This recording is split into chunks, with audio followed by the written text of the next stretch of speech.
কারণ এই চৈতন্য চরিতামৃত এমন একটা গ্রন্থ যা নির্মৎসার না হলে সেটা আস্বাদন করা দুষ্কর। তো বলছে যে চৈতন্য চরিতামৃতম চিন্তিতম চিন্তিতম শ্রী চৈতন্য চরিতামৃতম শ্রীয়তাম মুদা।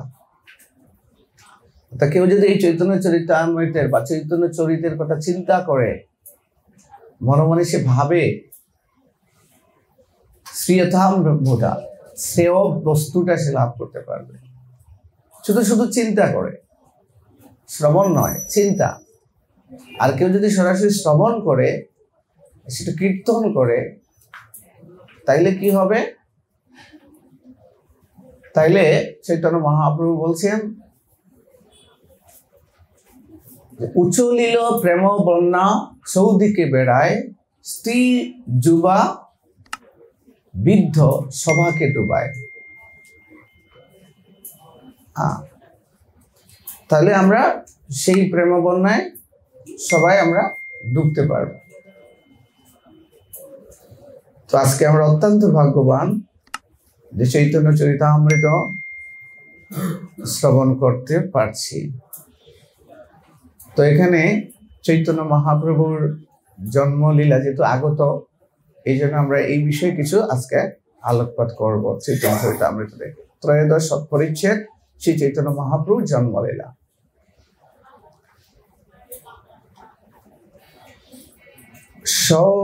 প্রসিদাতু চৈতন্য দেবং যস্য প্রসাদতঃ তল্লীলা বর্ণনে যজ্ঞা সদ্য সাদদমপ্যায়ম। যার কৃপার প্রভাবে অত্যন্ত অধপতিত জন তার লীলা বর্ণনে সমর্থ হয়, সেই চৈতন্য মহাপ্রভুর কৃপা আমি প্রার্থনা করি। শ্রী চৈতন্য মহাপ্রভুর শিলা প্রভুপাদ কর্তৃক তাৎপর্য, শ্রী চৈতন্য মহাপ্রভু অথবা শ্রীকৃষ্ণের কথা বর্ণন করতে হলে অলৌকিক শক্তির প্রয়োজন হয়, যা হচ্ছে ভগবানের কৃপা ও আশীর্বাদ। এই কৃপা ও আশীর্বাদ ব্যতীত অপ্রাকৃত গ্রন্থ রচনা করা যায় না। ভগবানের কৃপার প্রভাবে অশিক্ষিত মানুষও অপূর্ব সুন্দরভাবে চিন্ময় তত্ত্ব বর্ণন করতে পারে।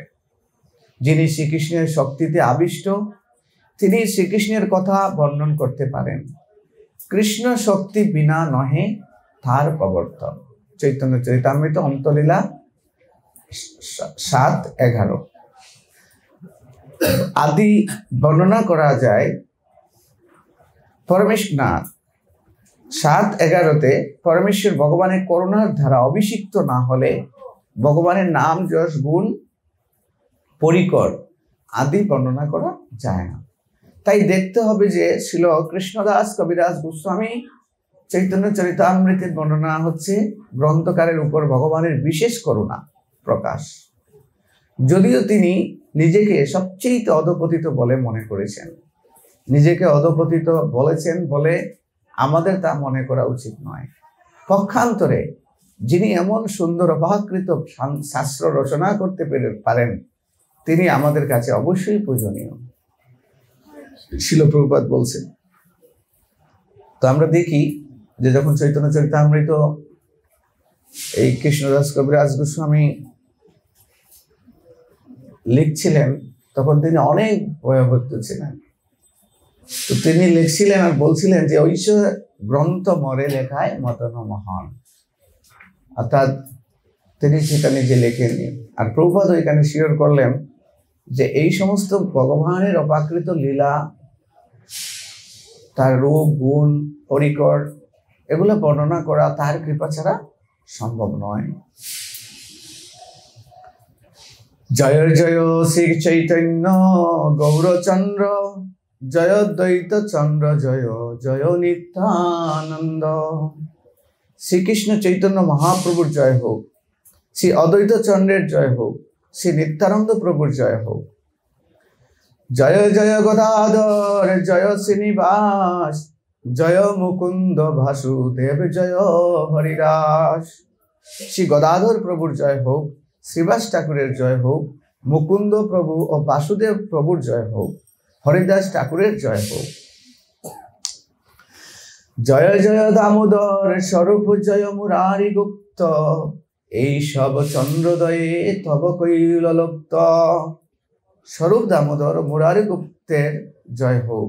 এই সমস্ত দীপ্তিমান চন্দ্র একত্রে উদিত হয়ে এই জড় জগতের অন্ধকার দূর করেছেন।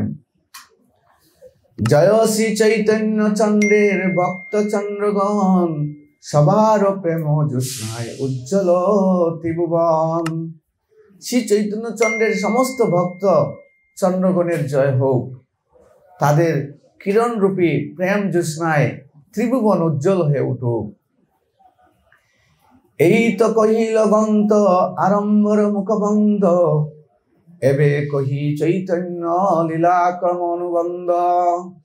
এইভাবে আমি চৈতন্য চরিতামৃত গ্রন্থের প্রারম্ভে মুখবন্ধ বর্ণনা করলাম। এখন আমি ক্রমানুসারে শ্রী চৈতন্য মহাপ্রভু লীলা বর্ণন করব। প্রথমে তো সূত্র রূপে করিয়ে গণন, পাছে তাহা বিস্তারি করিব বিবরণ।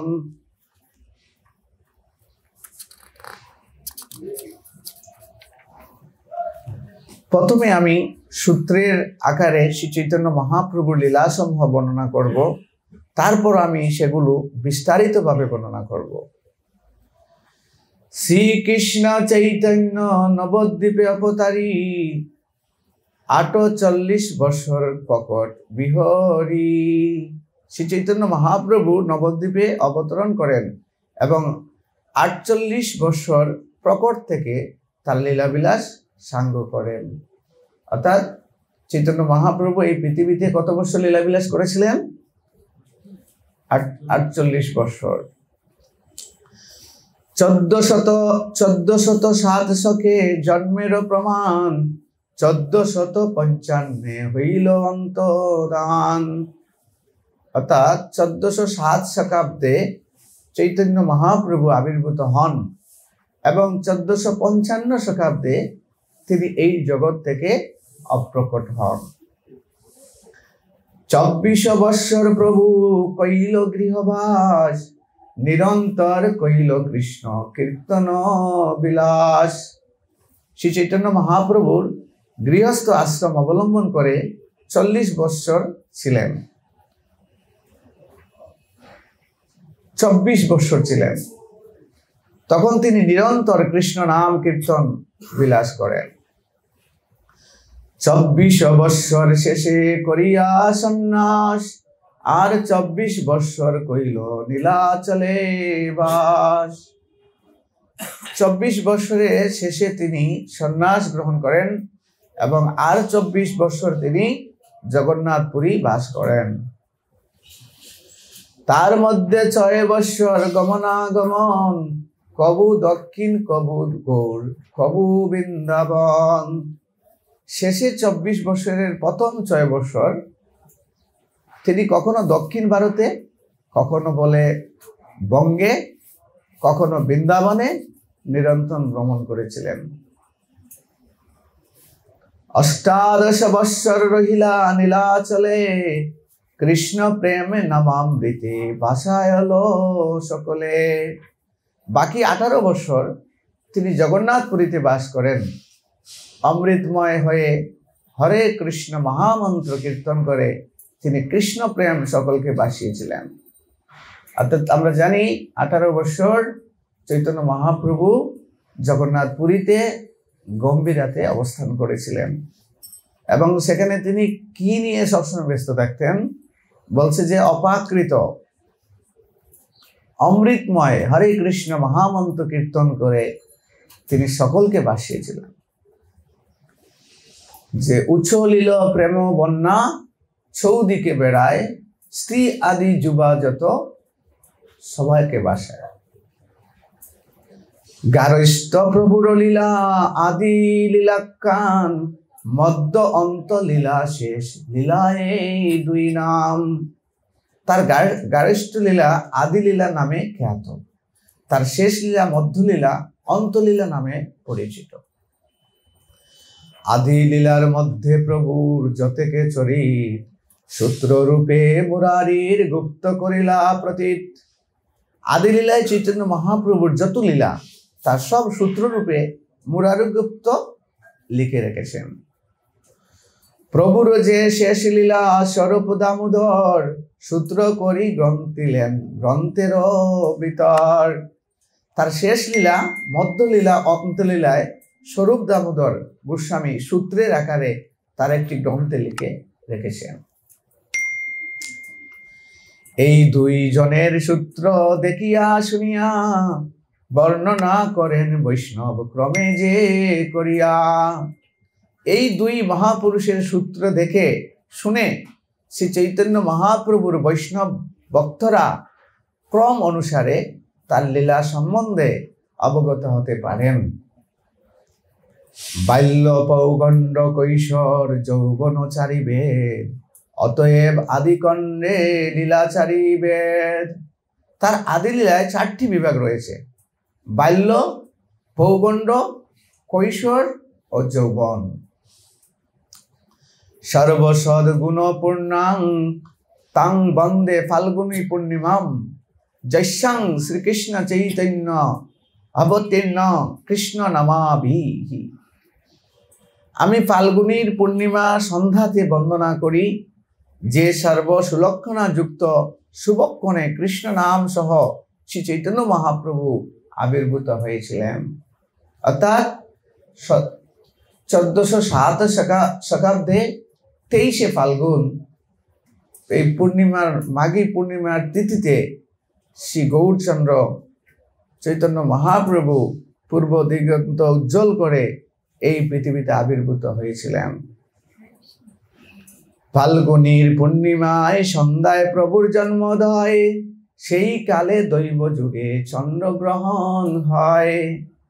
ফাল্গুনী পূর্ণিমার সন্ধ্যায় যখন শ্রী চৈতন্য মহাপ্রভুর জন্ম হয়, তখন দৈব যুগে চন্দ্রগ্রহণ হয়। হরি হরি বলে লোকে হরষিত হইয়া, জন্মিল চৈতন্য প্রভু নাম জন্মাইয়া। হরি বল, হরি বল, হরি বল। অর্থাৎ চৈতন্য মহাপ্রভুর আবির্ভাব ক্ষণে কি হয়? চন্দ্রগ্রহণ হয়েছিল। ফলে এই জগতের সমস্ত লোক হরিধ্বনি করছিলেন। সেই সবক্ষণে মহাপ্রভু সবাইকে নামে ভাসিয়ে নাম করিয়ে মহাপ্রভু পৃথিবীতে আসলেন।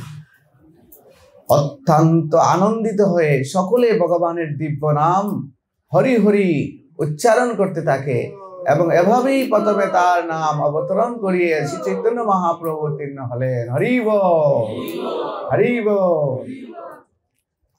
জন্ম বাল্য পৌগণ্ড কৈশোরের যুবাকালে, হরি নাম লইলা প্রভু নানা চলে। তার জন্মের সময়, তার শৈশবে, পৌগণ্ডে, কৈশোরে ও যুবাকালে শ্রী চৈতন্য মহাপ্রভু মানুষকে নানা প্রকার কৌশলে হরিনাম হরে কৃষ্ণ মহামন্ত্র গ্রহণ করালেন।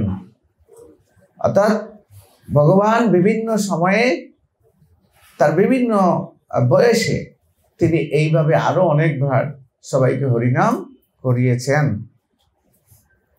এই জন্য আমরাও যারা বৈষ্ণবগণ, আমরা যখন কাউকে সাক্ষাৎ হয় তখন আমরা বলি হরে কৃষ্ণা অথবা হরি বল। এটা হচ্ছে চৈতন্য মহাপ্রভুর ভাবধারা। বাল্যভাব চলে প্রভু করেন ক্রন্দন, কৃষ্ণ হরি নাম শুনি রহে রুদন। অর্থাৎ তার বাল্য অবস্থায় মহাপ্রভু যখন কাঁদতেন, তখন কৃষ্ণ ও হরি নাম শুনলেই তার কান্না বন্ধ হয়ে যেত। হরি বল। অতএব হরি হরি বলে নারীগণ, দেখিয়া আইসে যেবা সর্ববন্ধুজন। তাই শিশু যখন কাঁদতেন, তখন তাকে দেখতে এসে বন্ধু ভাবাপন্ন সমস্ত মহিলারা হরি হরি বলতেন। হরি বল, হরি বল। গৌর হরি বলি তারে হাসে সর্বনারী, অতএব হইল তার নাম গৌর হরি। হরি বল। বাহ, গৌর হরি নাম কিভাবে হলো আমরা জানতে পারলাম। এই হরি হরি বলতে গিয়ে সর্বনারী তাকে দেখতে এসে বলতেন, অতএব হইল তার গৌর হরি নাম। এই মজার ব্যাপার দেখে সমস্ত মহিলারা হাসতেন এবং তাকে গৌর হরি বলে ডাকতে শুরু করেন। সেই থেকে তার নাম গৌর হরি হয়। হরি বল। বাল্য বয়সে যাবৎ হাতে করি দিল, পৌগণ্ড বয়সে যাবৎ বিবাহ না হইল। তার হাতে করি পর্যন্ত তার বাল্য বয়স, এবং বাল্য বয়স থেকে তার বিবাহ না করা পর্যন্ত বয়সকে বলা হয় পৌগণ্ড। এই সময়টাকে বিবাহ করিলে হইল নবীন যৌবন, সর্বত্র লইল প্রভু নাম সংকীর্তন। তার বিবাহের পর যৌবনের আরম্ভ, এবং তার যৌবন অবস্থায় তিনি সর্বত্র সকলকে হরে কৃষ্ণ মহামন্ত্র কীর্তন করালেন। হরে কৃষ্ণ কৃষ্ণ কৃষ্ণ হরে হরে, হরে রাম রাম রাম হরে হরে। পৌগণ্ড বয়সে তিনি পড়তেন এবং শিষ্যদেরকে পড়াতেন। তখন তিনি সর্বত্র শ্রীকৃষ্ণের দিব্য নামের মহিমা ব্যাখ্যা করতেন। সূত্রবৃত্তি পাছি টিকা কৃষ্ণেতে তাৎপর্য, শিষ্যের পতিত হয় প্রভাব আচার্য। শ্রী চৈতন্য মহাপ্রভু যখন তার শিষ্যদেরকে ব্যাকরণ পড়াতেন, তখন তিনি সবকিছুর মধ্যে দিয়েই তাদের কাছে শ্রীকৃষ্ণের মহিমা ব্যাখ্যা করতেন। পড়ার সমস্ত বিষয় ছিল কৃষ্ণ কেন্দ্রিক, এবং তার শিষ্যরা অনায়াসে তা বুঝতে পারতেন। এভাবেই তার প্রভাব ছিল আশ্চর্যজনক। এই জন্য শিল প্রভুপাদ এক জায়গায় বলছেন যে একজন পাঠক, তার পাঠ কতটুকু গুরুত্বপূর্ণ, কতটুকু সুন্দর হলো, সেটা নির্ভর করবে সে কতটুকু কৃষ্ণ নাম উচ্চারণ করেছে, কতবার সে কৃষ্ণ কৃষ্ণ বলছে। শিল প্রভুপাদ বলছে, তো একবার ওয়েস্ট ভার্জিনিয়ায় শিল প্রভুপাদ রাধা অষ্টমীতে এইরকম ক্লাস দিচ্ছিলেন। তো রাধা অষ্টমীতে প্রভুপাদ ক্লাস দিচ্ছেন, কিন্তু 26 মিনিটের ক্লাস ছিল। তো 25 মিনিট শিল প্রভুপাদ শুধু কৃষ্ণের মহিমা বলে যাচ্ছে, শুধু কৃষ্ণের মহিমা বলছেন। তো লাস্টে 1 মিনিট রাধারানীর মহিমা বলছেন। কিরকম? আজকে রাধা অষ্টমী, তাই আমরা সবাই রাধারানীর কৃপা লাভের জন্য আমরা ব্রত আচরণ করছি। তো আমি এতক্ষণ ধরে যার মহিমা বললাম, সেই কৃষ্ণ যার জন্য উন্মত্ত থাকেন, তিনি হচ্ছেন শ্রীমতী রাধারানী, আর আজকে তার আবির্ভাব তিথি। হরি বল। 1 মিনিট। তো এখানে চৈতন্য মহাপ্রভু দেখেন কিভাবে প্রভুপাদের সাথে অর্থাৎ চৈতন্য মহাপ্রভু প্রতিটা মুহূর্ত ছিল কৃষ্ণ ভাবনাময়। এবং এখানে আমরা দেখছি তার লীলায় যে কিভাবে তিনি কৃষ্ণ কৃষ্ণ বলে ক্রন্দন করতেন। প্রতিটা মুহূর্ত কৃষ্ণ নামে ডুবে থাকতেন, এবং যার সাথে তার সাক্ষাৎ হতো তাকেই তিনি কৃষ্ণ কৃষ্ণ বলে তাকে হরিনাম শোনাতেন। অর্থাৎ আমরা যদি চৈতন্য মহাপ্রভুকে খুশি করতে চাই, তাহলে অবশ্যই আমাদেরকে সেই পন্থা অবলম্বন করতে হবে।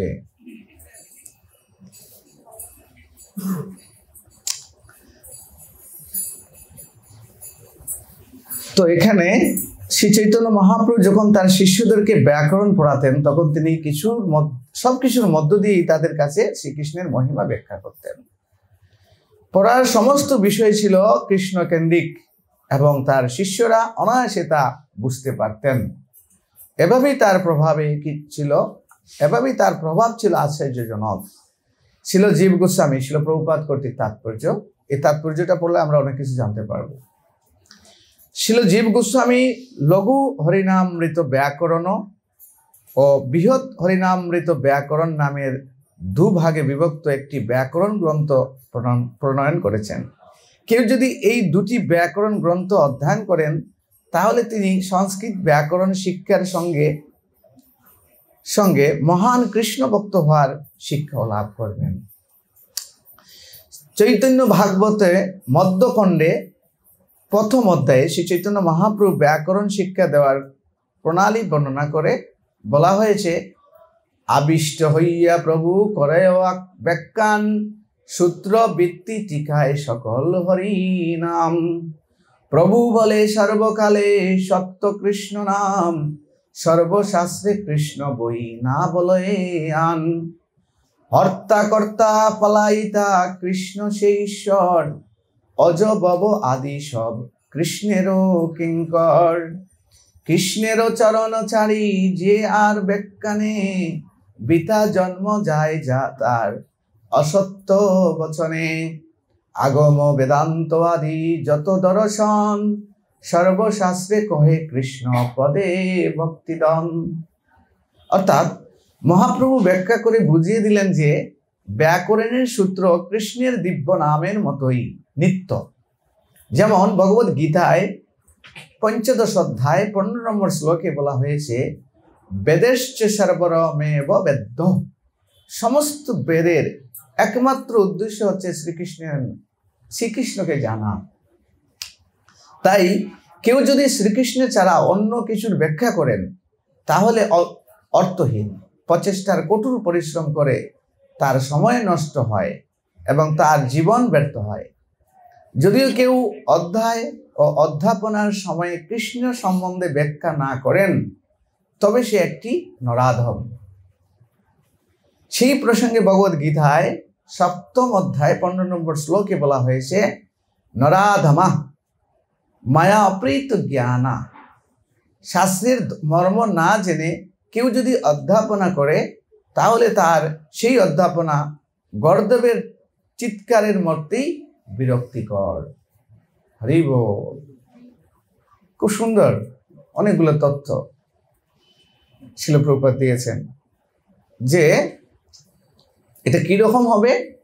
আমাদের যত কিছু যদি সেটা কৃষ্ণ কেন্দ্রিক না হয়। পুরুষোত্তম স্বামী মহারাজ একটা গল্প বলছিলেন, আমার মনে পড়ে গেল, এই গর্দবের কথা বলায় বলবো। সেটা হচ্ছে একটা কৃষকের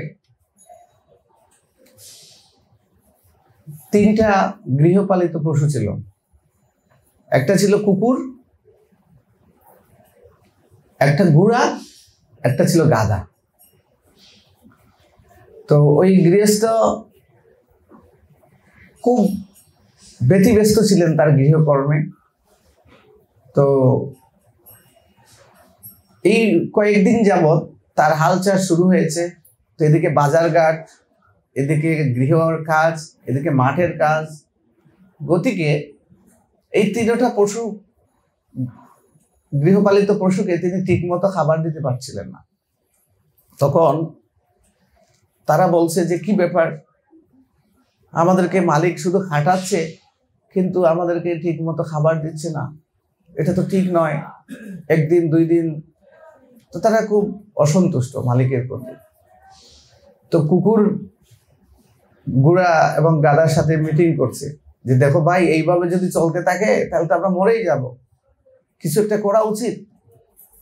তখন ঘোড়া বলছে, কি করবা, মালিক তারপরেও তো সারাদিন খাটালে আমাদের কিছু খেতে দেয়, সেটাই আমাদের সন্তুষ্ট থাকতে হবে। তো গাধা বলছে, না না না, এইভাবে চলা যায় না, সারাদিন পরিশ্রম করে এইটুকু যদি খেতে দেয় তাহলে হয়? হ্যাঁ, অবশ্যই আমাদের একটা কিছু করা উচিত। তো এখানে কুকুর ছিল খুব বুদ্ধিমান অন্যদের চেয়ে। তো বললো, ভাই আমার একটা বুদ্ধি আসছে মাথায়। কি? বলে আমরা 3 জন মিলে হরতাল করি, স্ট্রাইক, আমরা কোনো কাজ করব না।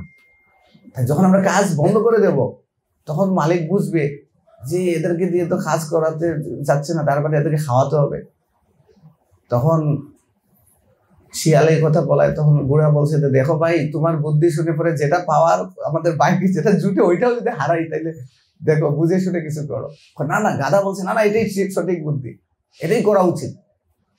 তখন সে বলছে, না, এটাই করতে হবে, এটা করলে তাইলে মালিক ঠিক হয়ে যাবে, তাহলে মালিক আমাদের পর্যাপ্ত খাবার তারপর থেকে দিবে। তখন এই 3 জন এক বুদ্ধিতে সবাই এক হয়ে গেলেন। হয়ে তখন বললো যে কি করা? বলে, দেখো সকালে গুড়া তোমার কাজ, তোমাকে নিয়ে যখন কৃষক মাঠে যাবে আর তোমার খাদে যখন জল দিবে তখন তুমি শুয়ে যাবা, আর তুমি আর উঠবা না, তখন হাল বাইতে পারবে না। তো ঠিক আছে, আমি তাই করব। গাধারে বললো, গাধা তোমাকে নিয়ে যখন বাজারে যাবে আর তোমার উপর যখন মাল দিবে তখন তুমি শুয়ে যাবা, হাঁটবা না। ঠিক আছে, আমিও তাই করলাম।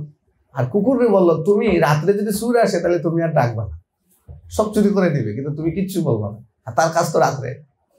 তিনজন যুক্তি করে, হ্যাঁ ঠিক, ওকে, কালকে থেকে এটাই হবে, শুরু হয়ে গেছে গতকালকে।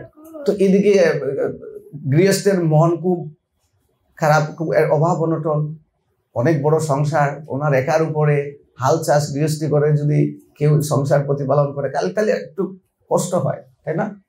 এখন তো মানুষ ছেড়েই দিছে হাল চাষ, খুব কম সংখ্যক মানুষই হয়তো করেন, সবাই শহরমুখী।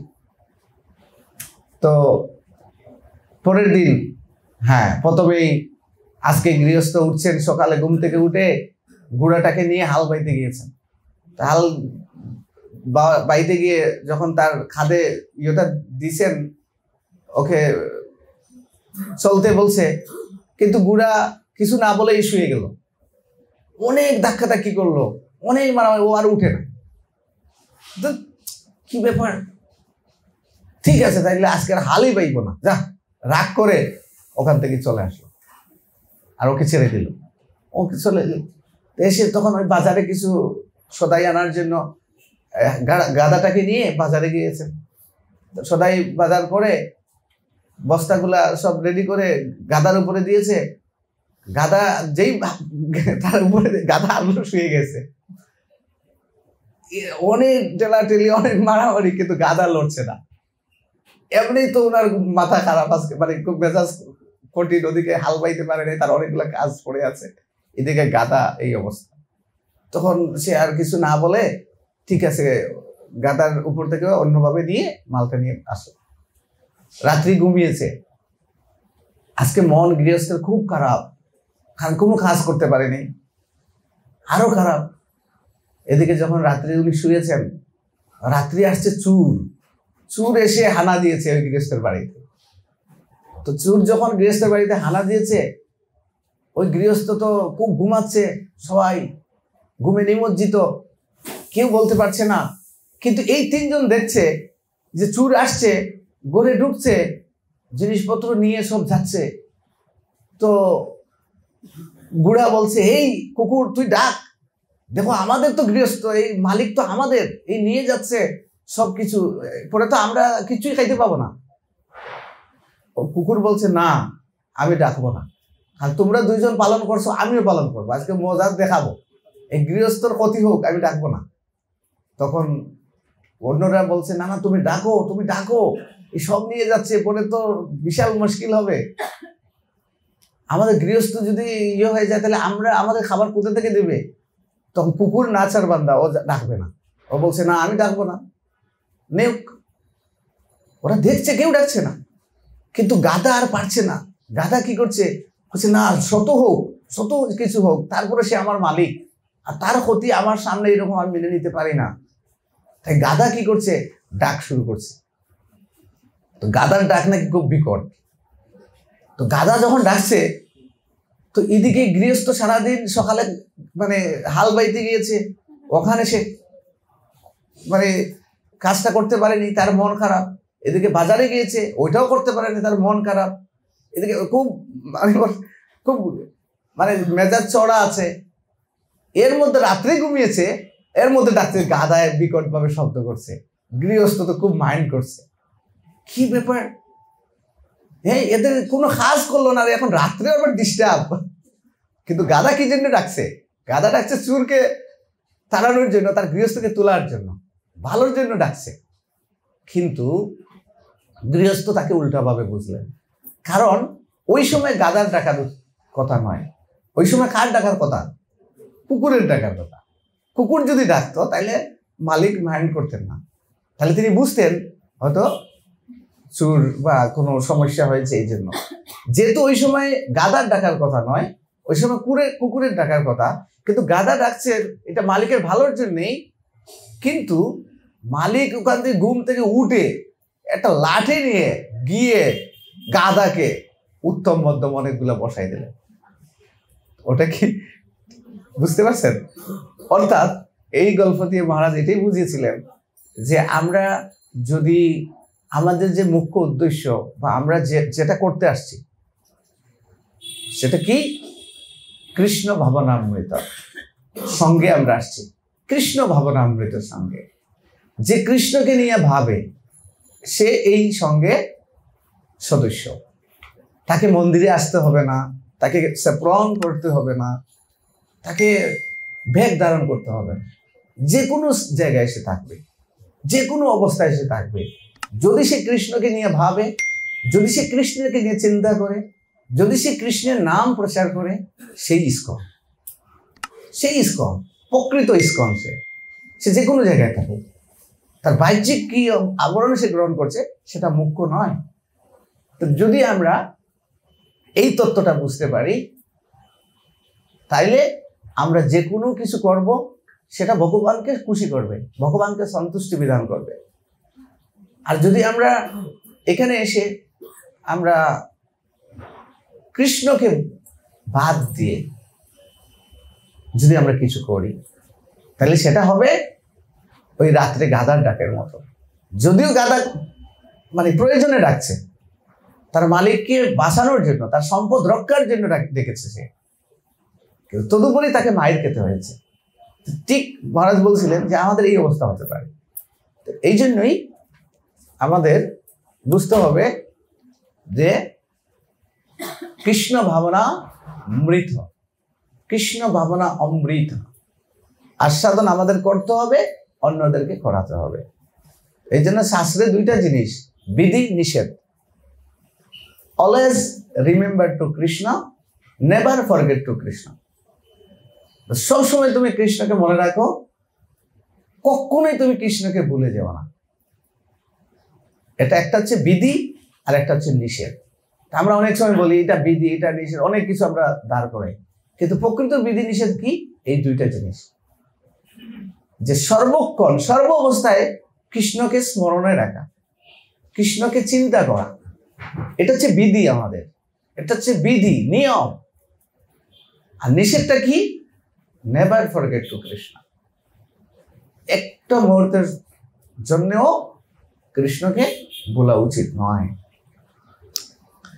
যারে দেখে তারে কহে কহ কৃষ্ণ নাম, কৃষ্ণ নামে বাসাইল নবদ্বীপ গ্রাম। শ্রী চৈতন্য মহাপ্রভু ছাত্রাবস্থায় যাকেই দেখতেন তাকেই কৃষ্ণ নাম করতে বলতেন। এভাবেই তিনি কৃষ্ণ নামে সারা নবদ্বীপ নগরকে প্লাবিত করলেন। হরি বল। তো বর্তমান শিল প্রভুপাদ কর্তৃক তাৎপর্য, বর্তমানে যাকে নবদ্বীপ ধাম বলা হয় তা হচ্ছে পূর্ণ নবদ্বীপের একটি অংশ মাত্র। তার মানে আগে আরো অনেক বড় ছিল। নবদ্বীপ মনে হচ্ছে 9টা দ্বীপ। এই 9টা দ্বীপ 32 বর্গ মাইল স্থান জুড়ে বর্তমান।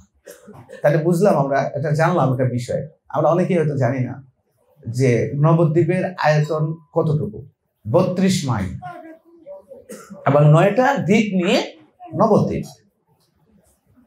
তো 32 মাইল জুড়ে বর্তমান, এবং তা গঙ্গার বিভিন্ন শাখার দ্বারা পরিবৃত।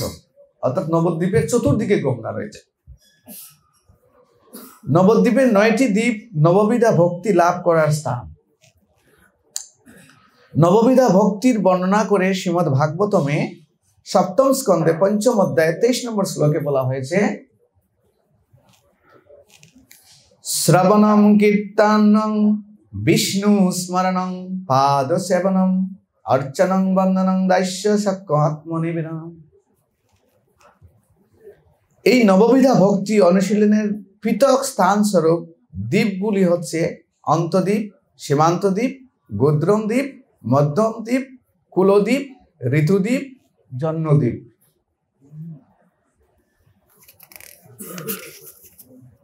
মুদ্রম দ্বীপ, রুদ্রদ্বীপ। এই 9টা দ্বীপ। তাহলে 9টা দ্বীপের নাম আমরা পেয়ে গেলাম আজকে। প্রথম কি? অন্তদ্বীপ, তারপরে সীমান্ত দ্বীপ, তারপরে গুদ্রম দ্বীপ, তারপরে মধ্যম দ্বীপ, মধ্যদ্বীপ, তারপরে কুলদ্বীপ, তারপরে ঋতুদ্বীপ, তারপরে জন্মদ্বীপ, তারপরে মুদ্রম দ্বীপ, তারপরে রুদ্রদ্বীপ।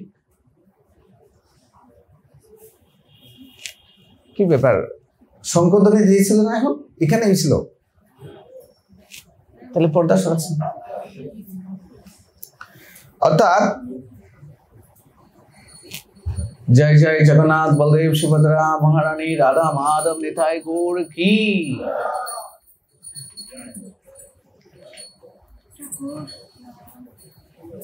সেটেলমেন্টের মানচিত্রে অনুসারে আমাদের ইসকন এর মন্দির রুদ্রদ্বীপে অবস্থিত, অর্থাৎ মায়াপুর চন্দ্রদেব মন্দির, এবং এখন হবে টিওবিপি, টেম্পল অফ বৈদিক প্ল্যানেটেরিয়াম। রুদ্রদ্বীপের ঠিক পাশেই হচ্ছে অন্তদ্বীপ। অন্তদ্বীপের মধ্যস্থলে শ্রী মায়াপুর নামে চৈতন্য মহাপ্রভু পিতৃদেব জগন্নাথ মিশ্র বাস করতেন। এই সমস্ত দ্বীপে চৈতন্য মহাপ্রভুর নবীন বয়সে ভক্তগণ সহ সংকীর্তন করতেন। এভাবেই তিনি কৃষ্ণ প্রেমে বন্যায় সমস্ত নবদ্বীপকে প্লাবিত করেছিলেন। কিশোর বয়সে আরম্ভিলা সংকীর্তন, রাত্র দিনে প্রেম নিত্য সঙ্গে ভক্তগণ। কিশোর বয়সে তিনি সংকীর্তন আন্দোলন শুরু করেন। দিন রাত কৃষ্ণ প্রেমে মত্ত হয়ে তিনি তার ভক্তগণ সহ নিত্য কীর্তন করতেন। নগরে নগরে ভ্রমে কীর্তন করিয়া বাসাইল ত্রিভুবন প্রেম ভক্তি দিয়া। সংকীর্তন করতে করতে মহাপ্রভু নগরে নগরে ভ্রমণ করতেন। এভাবে প্রেম ভক্তি বিতরণ করে তিনি সমস্ত জগৎকে প্লাবিত করেছেন। কিভাবে? পাছে মিটে লুটে প্রেম করে আস্বাদন, যত যত প্রিয় কৃষ্ণ বাড়ে অনুকণ। অর্থাৎ সেই প্রেমটা এরকম ছিল, শিবাস ঠাকুর গৃহে মহাপ্রভু যখন কীর্তন করতেন, যখন সেই রস আস্বাদন করতেন, তখন কোন দিকে যে 12 ঘন্টা 14 ঘন্টা চলে যেত ওখানে কেউ বুঝতে পারতেন না। তো যত যত প্রিয় কৃষ্ণ, এই জগতের কিছু আনন্দ আমরা যখন পেয়ে যাই তখন ওইটার প্রতি আমাদের বৃত্তৃষ্ণা আসে ধীরে ধীরে, বা ওইটার প্রতি আমাদের উৎসাহ কমে যায়। কিন্তু এই স্পিরিচুয়াল বা এই পারমাত্মিক যে আনন্দ বা এই কৃষ্ণ নামের রস আস্বাদনের যে আনন্দ, সেটা আমরা যখন পাবো দিন দিন বাড়তে থাকবে। এই হচ্ছে পার্থক্য, জড় বিষয়ের সংস্পর্শের আনন্দ এবং ভগবানের নামের সংস্পর্শের আনন্দ বা ভগবত কর্মের সংস্পর্শের আনন্দ। এটাই হচ্ছে পার্থক্য। তো শিল প্রভুপাদ বলছেন যে এই জন্য আমাদের প্রত্যেকটা কাজে, জড় কাজগুলো আমাদের করতে হয়, আমাদের ভক্তদের চাকরি করতে হয়, আমাদের ব্যবসা করতে হয়, জড় বিষয়ী মানুষের সাথে আমাদের মিশতে হয়। তো এই জন্য বলছে তোমার প্রত্যেকটা কর্ম যদি থাকে কৃষ্ণকে সন্তুষ্টি করা, তাইলে সেটাও কৃষ্ণ ভাবনাময়, সেটাও কৃষ্ণ ভাবনাময়। কারণ সেই কর্মের ফল দিয়ে তুমি কৃষ্ণের সন্তুষ্টি বিধান করছো।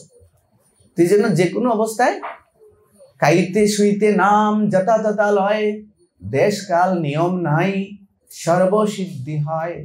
তো অন্যান্য যুগে ভগবানের দিব্য নাম করার বিধি নিষেধ ছিল, কিন্তু এই কলিযুগে ভগবানের নাম উচ্চারণ করা, ভগবানের নাম কীর্তন করার কোনো বিধি নিষেধ নেই। যে কোনো অবস্থায়, যে কোনো সময়, যে কোনো পরিস্থিতিতে সে ভগবানের দিব্য নাম কীর্তন করতে পারে এবং সেই কীর্তন করে সে সেখান থেকে উদ্ধার লাভ করতে পারে। এই জন্য ভগবদ গীতায় কৃষ্ণ স্পষ্টভাবে বলেছেন যে স্ত্রীয় বৈশ্য শূদ্রা স্থেয়পি জানতিম পরাম গতিম।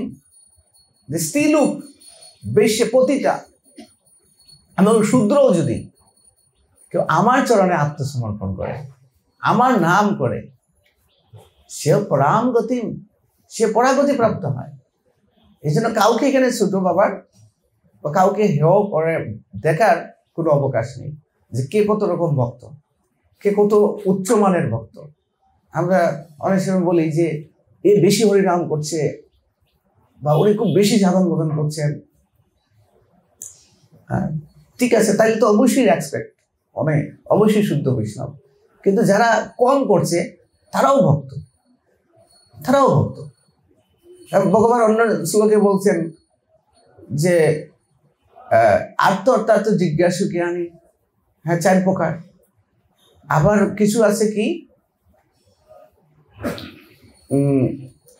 আর 4 প্রকার আছে কি, একবার আমাদের ভক্তি বিজয় ভাগবত স্বামী মহারাজ বলছিলেন যে মন্দিরে যখন অনুষ্ঠান হয় তখন কিছু বাইরের লোক আমরা আনি ভাড়া করে, তো ওরা তো ভক্ত না বা তারা ভক্তি জীবন করছে না, তারা অন্য কিছু খায় বা তাদের জীবন দ্বারা অন্যরকম, কিন্তু মন্দিরে এসে ওরা প্যান্ডেল করছে, প্যান্ডেলিং কাজ করছে, তারা এটাতে যুক্ত রয়েছে, তারাও ভক্ত, তারাও ভক্ত। গীতার 12 অধ্যায় 8 থেকে 12 শ্লোক, এখানে 4 ধরনের ভক্তের বর্ণনা রয়েছে, আপনারা দেখবেন। মহারাজ বলছিলেন যে প্রথমে বলছে তুমি যারা নিষ্কাম ভক্ত তারা আমার প্রিয়। পরবর্তী বলতে যারা নিষ্কাম ভক্তি করতে পারে না কিন্তু অভ্যাস করে তারাও আমার ভক্ত। পরবর্তী শ্লোকে বলা আছে যে যারা অভ্যাসও করতে পারে না, যারা অভ্যাসও করতে অসমর্থ, আমারকে নিয়ে ভাবে, তারাও আমার ভক্ত। অর্থাৎ তুমি কর্মফল আমাকে অর্পণ করো, না করতে পারলে তাহলে অভ্যাস করো, আর এটা না করতে পারলে তুমি আমার সেবা করো, মানে মন্দিরে এসে তুমি সেবা দাও, তার অর্থ নাই, সে কি দিবে ভগবানকে? তাহলে তুমি আমার জন্য কর্ম করো। আর যদি তুমি এটা না করতে পারো তাহলে তুমি জ্ঞানের অনুশীলন করো। তো ভগবান কত স্যাক্রিফাইস করেছেন তার কাছে ফিরে যাওয়ার জন্য, এই আমাদের প্রতি আমাদের সেই সুযোগটাই আমাদের গ্রহণ করতে হবে। তো শিল প্রভুপাদ এটা আরো সহজ করে দিয়েছেন, তার এই সমস্ত অপাকৃত গ্রন্থ সরল সহজভাবে তিনি লিপিবদ্ধ করেছেন। যে কোনো স্তরের একজন ব্যক্তি শিল প্রভুপাদের গ্রন্থ অধ্যয়ন করলে সে কৃষ্ণ ভাবনামৃত লাভ করতে পারে এবং সে জীবন অন্তে ভগবানের কাছে ফিরে যেতে পারে। শুধু শিল প্রভুপাদ বল, শুধু প্রভুপাদের গ্রন্থ বল। তো আজকে আমরা এখানে শেষ করছি।